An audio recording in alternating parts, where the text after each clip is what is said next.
Bonjour à toutes et à tous, j'espère que vous allez bien. On se retrouve pour le brief du vendredi 4 avril, il est 8h31. Aujourd'hui, on va parler donc des news économiques, du ratio long and short, du funding, open interest, des liquidations. On regardera ce que font les whales en finissant par l'analyse technique de Bitcoin. Mais avant ça, on va regarder donc ce qui s'est passé hier. Hier, on n'a pas eu grand chose, malgré le fait qu'on laisse vraiment un equal low. Juste ici, on a un triple equal low.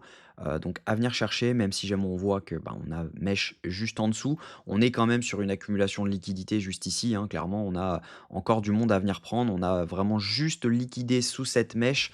Clairement, c'est pas forcément suffisant. On a encore des liquidités à prendre au-dessus, mais on a actuellement à court terme plus de liquidités à prendre au nord qu'au sud. Donc potentiellement, on peut remonter pour ensuite revenir chercher la zone basse. Donc ça pourrait être vraiment intéressant.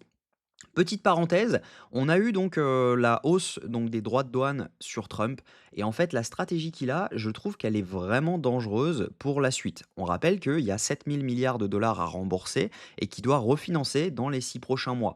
Donc sa stratégie, c'est en fait tout simplement de faire monter donc les bons du trésor, en fait tout simplement en faisant dump les marchés. Donc ça veut dire que en montant les droits de douane, on fait dump les marchés, l'argent sort des marchés et va potentiellement sur les bons du trésor. Donc clairement, voilà, on est sur une baisse donc de rendement des bons du trésor, ce qui normalement voudrait dire que la Fed pourrait baisser ses taux. En revanche, la Fed, elle est indépendante. Et donc par conséquent, soit il doit virer Powell pour pouvoir nommer quelqu'un qui baissera les taux en écoutant ce qu'il dit.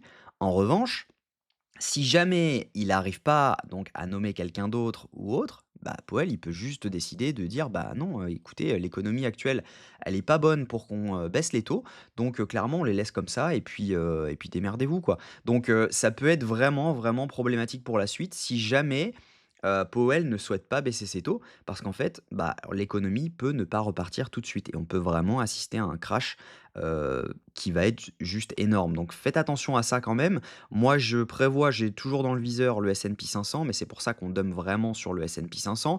Je l'ai toujours dans le viseur, mais voilà, à mon avis, on va arriver sur des zones d'intérêt vraiment exceptionnelles dessus, sur lequel ce sera vraiment intéressant de se placer. Mais voilà, pour le moment, on est simplement sur un retracement, un petit retracement. Donc clairement, voilà, et c'est pas forcément le bon moment pour en acheter. On peut commencer un DCA dessus, mais voilà, c'est pas forcément le bon moment.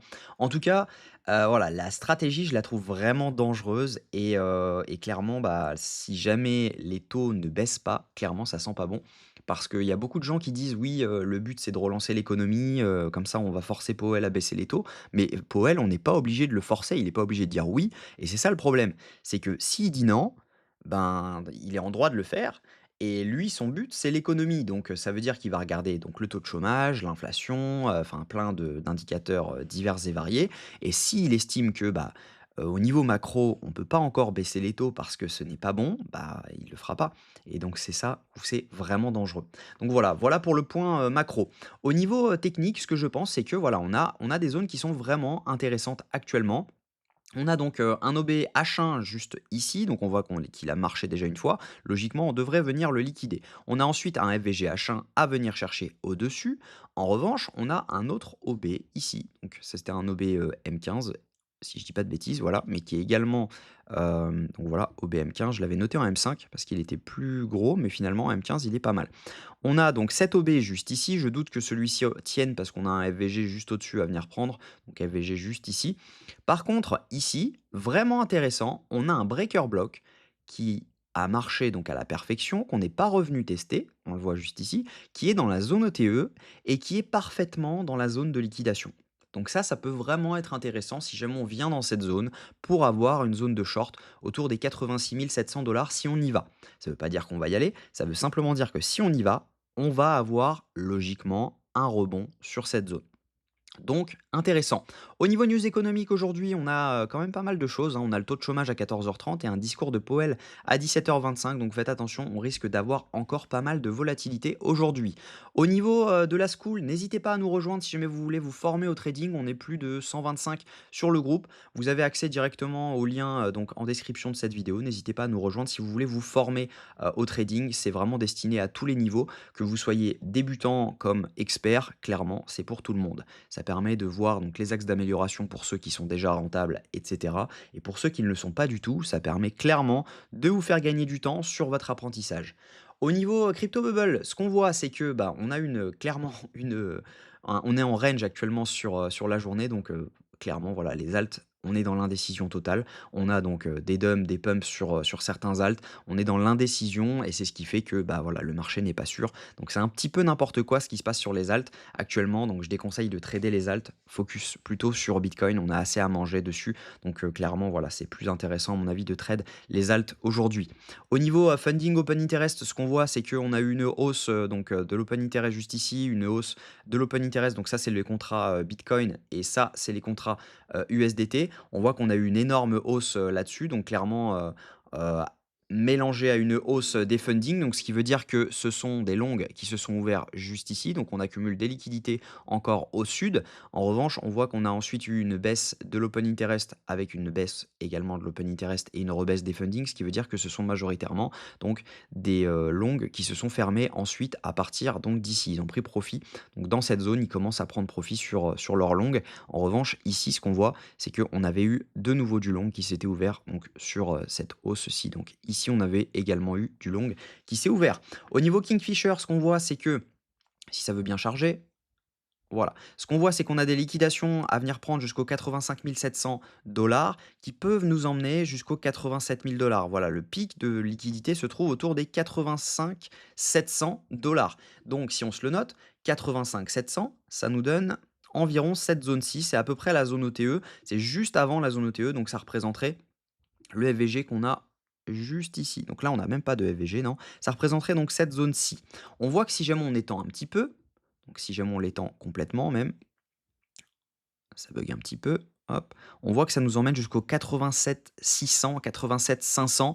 Donc ça coïncide avec notre zone donc de breaker block qui est dans cette zone-ci autour des 86 582 à 86 850. Donc clairement intéressant pour pouvoir avoir un short si jamais on vient dans cette zone. Je doute qu'on vienne directement dans cette zone, mais ça peut être vraiment intéressant si jamais on accumule tout doucement. Vraiment, on monte tranquillement, tranquillement. On vient dans cette zone, on recte clairement à la hausse et à un moment, on pose un top.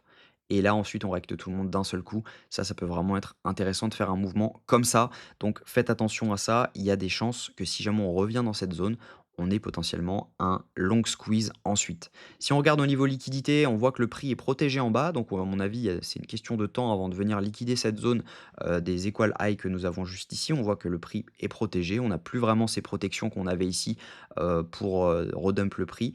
Donc, les protections sont vraiment au sud actuellement. Ce qu'on voit également au niveau des whales, les whales actuellement sont en train d'accumuler. On le voit, on a eu un gros achat spot sur les whales. Les retails, eux, continuent d'accumuler, tandis que les micro whales, elles, continuent de vendre majoritairement. Donc, tant qu'on ne voit pas vraiment un mouvement haussier sur les micro whales, on part du principe qu'on n'est pas encore vraiment haussier. Donc, actuellement, on est simplement sur un rebond. Quand les whales achètent, ça ne veut pas dire forcément que c'est un bottom, ça veut simplement dire qu'il y a des gros qui achètent et il y a de l'intérêt pour les gros portefeuilles. Donc techniquement, ce que je pense, c'est une question de temps avant de venir chercher donc le FVGH1 qu'on a juste ici, parce qu'on a quand même pas mal de liquidités à venir chercher. En revanche, faites vraiment attention, parce que si jamais je dézoome un petit peu, je repasse en H1, on voit clairement que là, on a une accumulation de liquidités. Donc, c'est une question de temps pour moi avant de venir chercher cette zone. Et ce qui serait vraiment intéressant, c'est de dump directement dans cette zone, venir chercher l'OB, voir celui-ci, et derrière pouvoir potentiellement poser un bottom, revenir chercher cette zone. Et finalement, on serait bloqué dans un range entre cette zone-ci et cette zone-ci.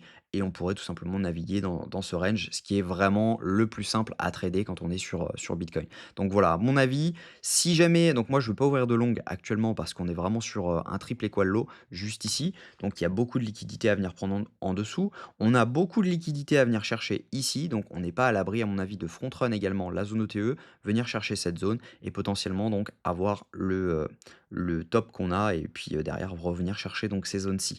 Donc faites attention, actuellement il n'y a pas grand-chose à faire. Franchement, on s'ennuie. Mais voilà, c'est comme ça, c'est le marché et c'est lui qui décide. En tout cas, voilà, j'espère que cette vidéo vous a plu. Si c'est le cas, je vous invite à vous abonner, à liker cette vidéo et à commenter ce que vous en pensez. Si vous nous rejoignez sur la school, il y a un giveaway actuellement qui a lieu jusqu'au 10. Donc voilà, il y a 150, 100 et 50 dollars à gagner. Donc clairement, vous avez soit un mois, 2 mois ou 3 mois offerts ou tout simplement un capital trading offert. Donc n'hésitez n'hésitez pas à nous rejoindre. Et également, donc, sur Cryptoméga Public, vous avez accès à une formation gratuite. Simplement, vous avez à cliquer sur ce lien et il faudra simplement vous inscrire sur BitGet, Mext ou Bluefin avec mes liens d'affiliation pour y avoir accès. Donc, c'est 100% gratuit. Donc, n'hésitez pas à y avoir accès.